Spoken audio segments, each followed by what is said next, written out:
Yeah, welcome to our Animatrix Festival, and thank you so much for your wonderful animation. And would you like to introduce yourself? Talk a little bit about your new film, and yes, please. My name is Yelyzaveta Pysmak, and I currently live in Poland, but originally I'm from Ukraine. And well, it's not a new film. I actually, in my psychic, it's like an old film, but Okay. as for now, it goes like it has its festival roots. So yeah, probably it is a new film. But well. That's an animation about that's a funny animation. Was meant to be a funny animation about eating disorders and stuff, but by means of absurd and grotesque, to just make it more uh, well, because the whole thing is absurd. I mean, the whole problem of that is quite absurd.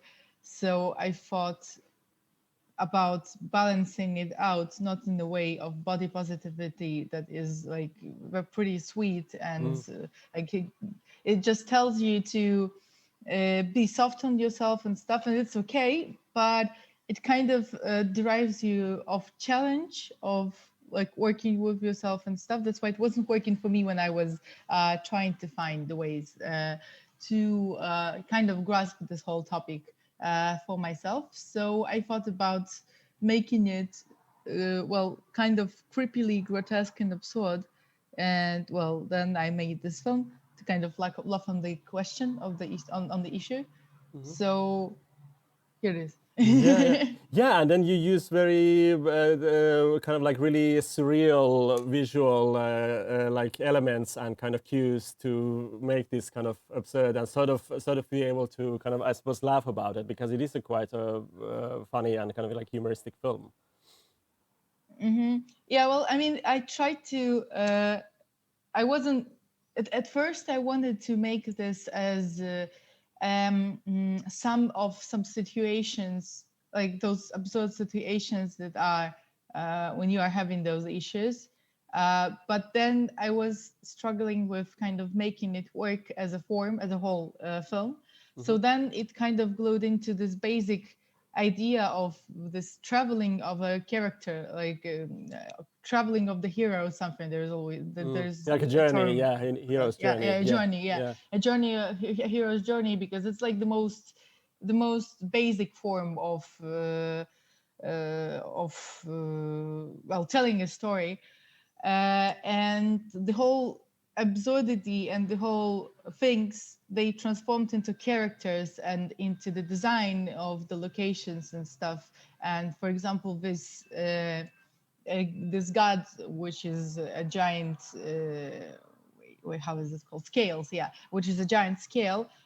It's designed this way because in my childhood on the markets, Hmm. like on the meat markets, on the fruit markets, there was always this form of the scales, like because the somehow like it was uh, those retro scales like from Soviet Union or something, and it always has associated for me with this scales on the meat market or something like that. So I really was caring during this production of this film about balancing the whole world setup. Like the world as a place in this film is telling more than the actual character and more than the actual what is happening to the character. Like it's like the whole place Hmm. that is setting you in the mood and it's telling the story. Like there's basically that could be any story in this thing, but it would be telling about uh, some parts of this whole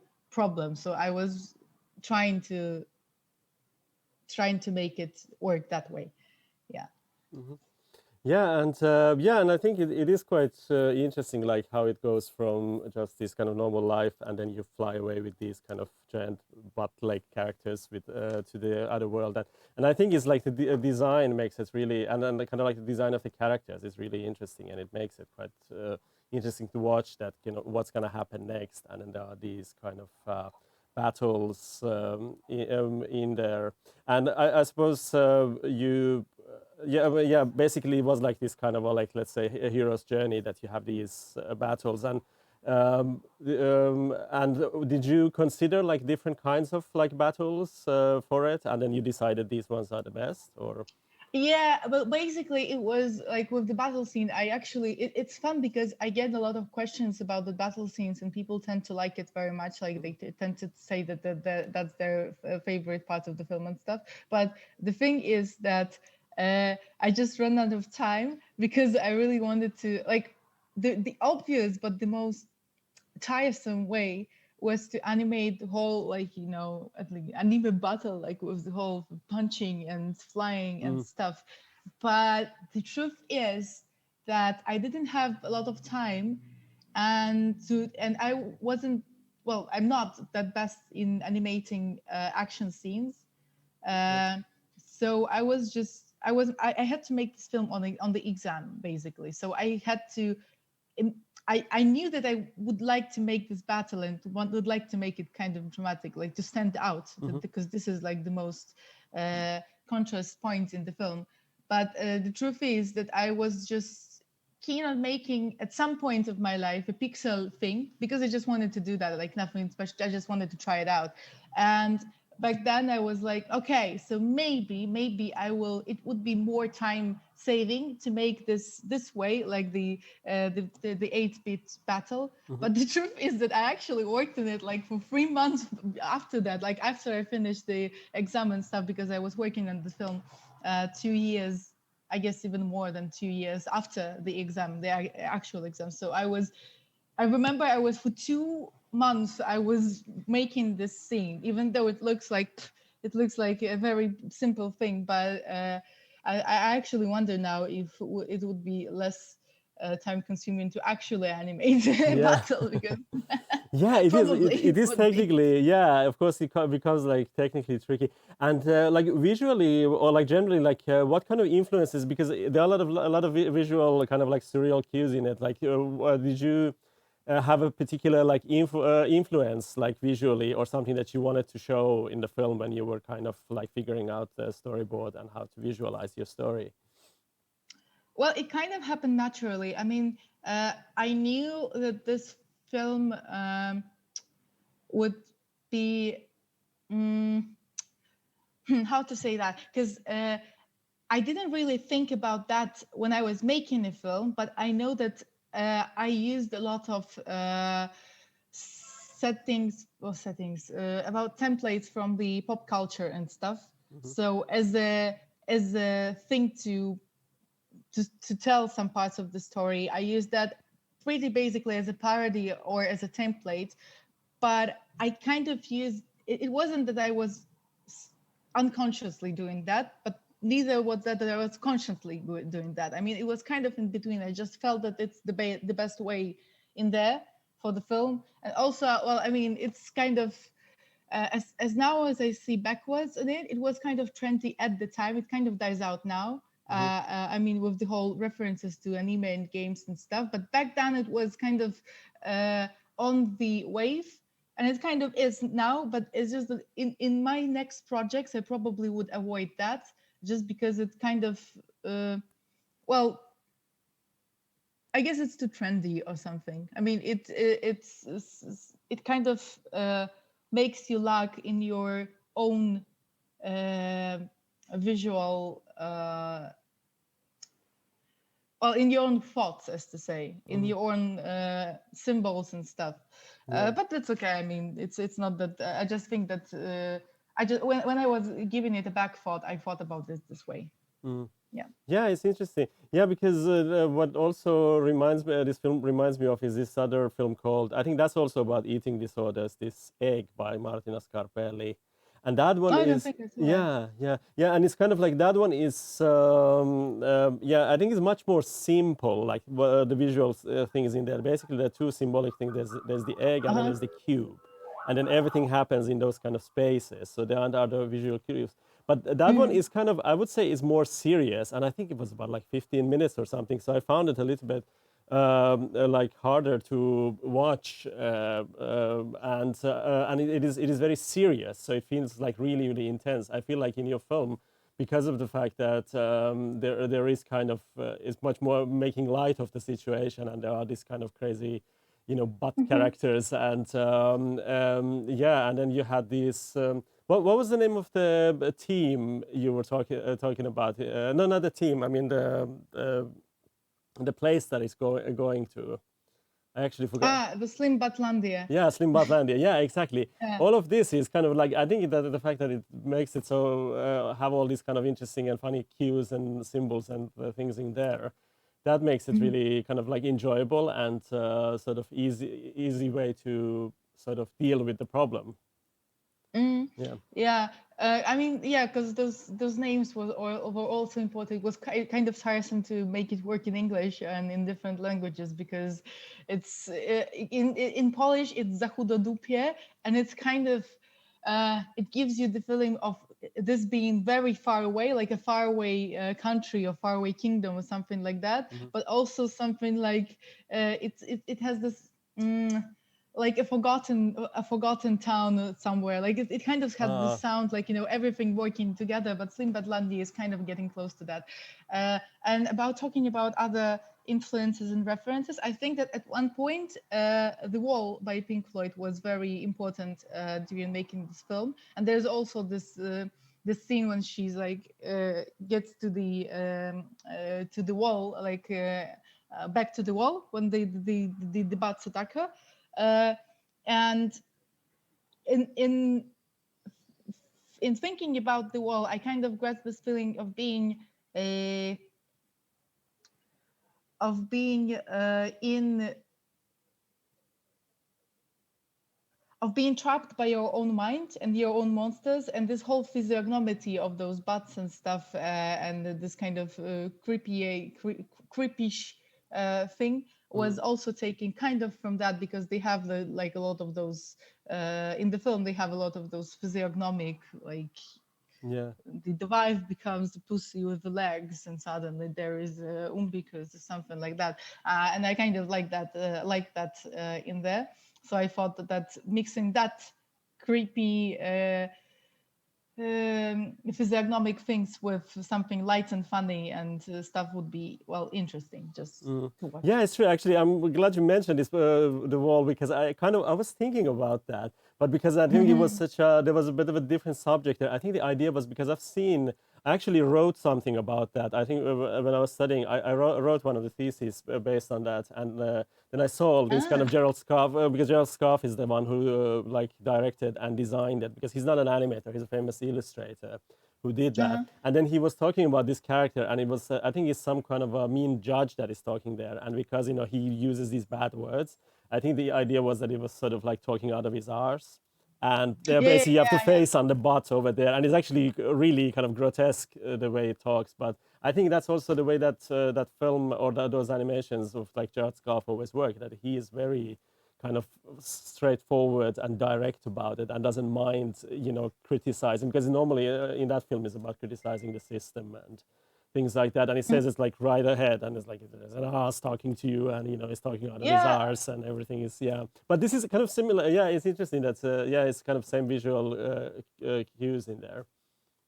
But also about the wall, I think it's very Freudic. I mean, Mm, with the whole judge of the art thing, I kind of thought it about like those types of character, like the anal character, the oral character, something like that. I mean, this animation and the design of the picking of the character is very smartly done. I mean, it's incredibly smartly and psychologically done. And well, the I kind of felt when I was thinking about the connection about the wall and how it influenced, because it wasn't conscious at the time. I was mm, just backthoughting it. That in the wall there is kind of the similar issue as in the film. It is in the I wanted to call it yellow film, My Father and and I. uh, but it's kind of like the different mask of it. Like it's coming from the same source, mm, but it just makes a different change through, like, this through the eating disorder and stuff. But yeah, so yeah, guilty thought about it. Yeah. No, but it's actually, yeah, it's nice, this kind of battle in Butlandia, and then you have the scales was interesting. I didn't notice that, but it's interesting that it's kind of, you have these kind of scales, which is the kind of like measuring, and it's kind of like a judgmental thing. This scale, and you Hmm. kind of used it in that. I think it's, yeah, it's quite fun, and yeah, I think it's quite nice, and all these kind of names of. I was thinking like, what was it? What was it called? The Bad Beaches of Butlandia or something. That sounds like a badass like football team if you wanna have Yeah. a female football team in Łódź, and yeah, you want to kick some others. You have a like badass team and you want to kick someone's ass. You know, that's the way to go. Like just use that name and have a football team and yeah, do Yeah, your that's thing. that's a kick-ass thing. The other Yeah. thing I have to mention is that because everything that comes out of which film school quite often is very serious. And I was kind of really happy Yeah. that somebody made this film because I think it was like really funny. And I was like, it has this really funny name as well. Like, what's going on? Is it like, and yeah, and I was like, how did they allow you to do this? Because everything in there is so kind of serious and deep and symbolic and kind of like they take themselves a little bit too seriously. And I don't know if it's about That's the the students thing. or maybe it's the teachers. They're like, no, this is not allowed. Change your view or whatever. It was actually, it's not that like you're not allowed. I mean, there's a lot of funny films in our school, but it's just this. I can feel. I mean, it's funny that you talk about it because there is this kind of tendency in there to make. I mean, because I was before my fat ass and I was making like very depressive films. Like they were dark, and I was really tired. I was very tired after making one of them because it was just so it was having me on the verge, and I never finished that actually. I mean, I made it like I finished it as a composition, but I had like it just was looking not finished, and I never had. I made three times I tried to finish that up, but there was just too much work and too depressive stuff. And the whole story about how this film emerged, this was that I was talking about well the actual problem with my friend, and she said that, hey, why don't you make a film about it? And I said, no, but it's gonna be a sad film. I can't handle another dark and serious film. Like, no, it's just then make it funny. And I was just like, but how? But how? Mm. But how? And that then how it's, and the thing is that I was so infuriated by this inner need to make it serious and to make it like artistic and to make it so big and sad and deep and that I picked. I don't remember the exact moment that I picked the actual title, but it was just like my fat ass and yeah, my gruba dupa. I was just like with this. I was this having this mad moment, and the thing with this name is that I never ever regretted picking it up because it was always it was releasing the tension in everything. Like I was sending some documents to the Polish Film Institute or something like that, and I always like, yeah, my gruba dupa, my fat arse and I. It was always just like in the most official documents, like the dear director of the font of the film, blah blah blah, my fat arse and I. Yeah, and you used like capital letters and bold font with a exclamation point. Yeah, to make like yeah, more attention than when red letters as well. Yeah, like I'm not afraid of this. No, but that's actually, I think, that's the best solution, of course. Like that if something is like bothering you, that's the way to go. Like just go extreme and go crazy with it. Yeah, yeah, And yeah. To yeah, make and it it's much more. easier to work, and you can sort of work out your aggression and your pressure that you have with the subject.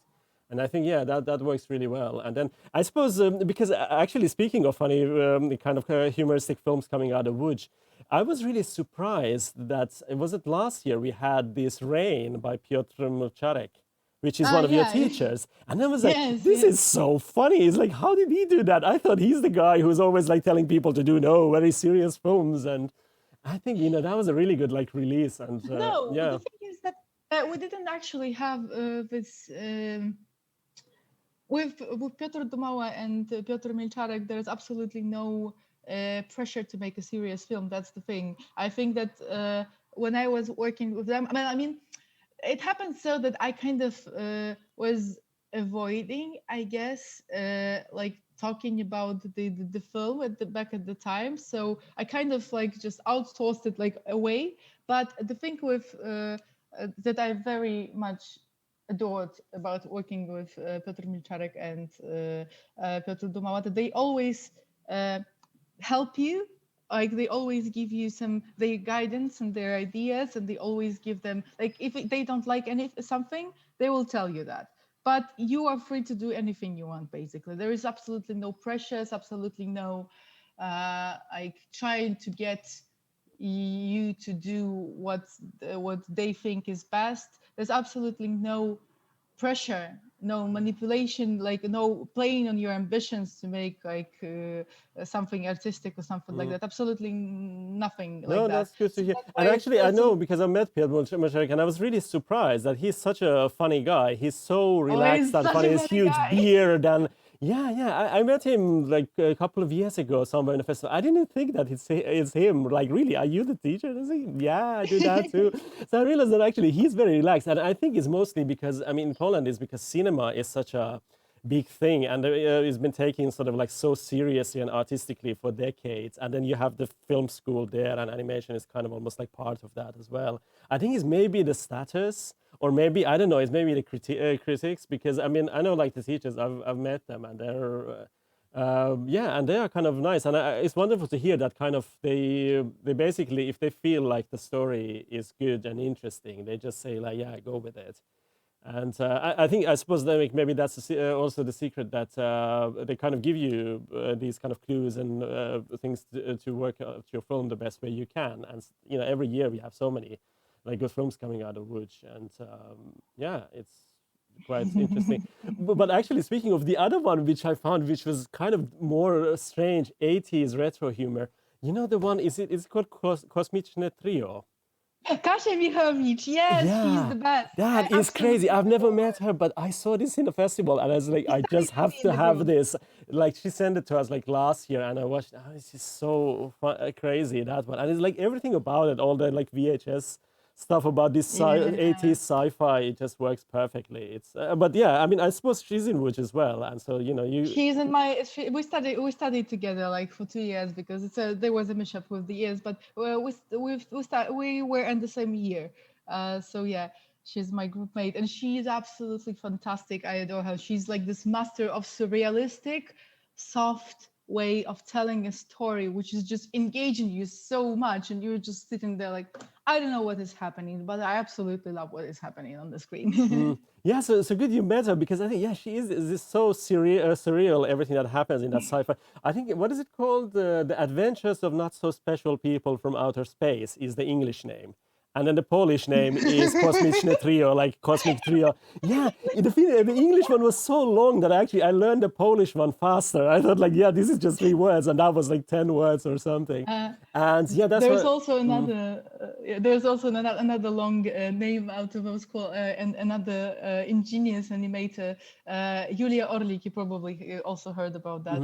Yeah, and she was like, now she is having her last film, which is very good and very serious, and it's like I mean, at the exam people were crying, and it's very strong. But she's also a master of comedy and like light things, and she was having a film, I guess, which is not that.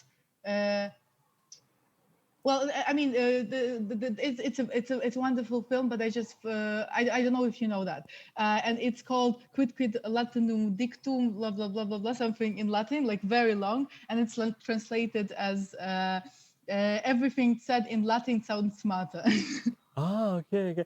Yeah. No, but actually, good to hear from this, because that's the thing with Lodz Film School. That I suppose I feel like it's like a community over there, that you basically interact, and then how these that's probably how these like good ideas get developed so well. That you have a good idea, and then you have other very talented like classmates develop the story and give these kind of crazy surreal elements that makes it Yeah, so interesting and kind of memorable. Because the same thing with yours, and also with this Katarzyna's film, this Cosmic Trio, I suppose.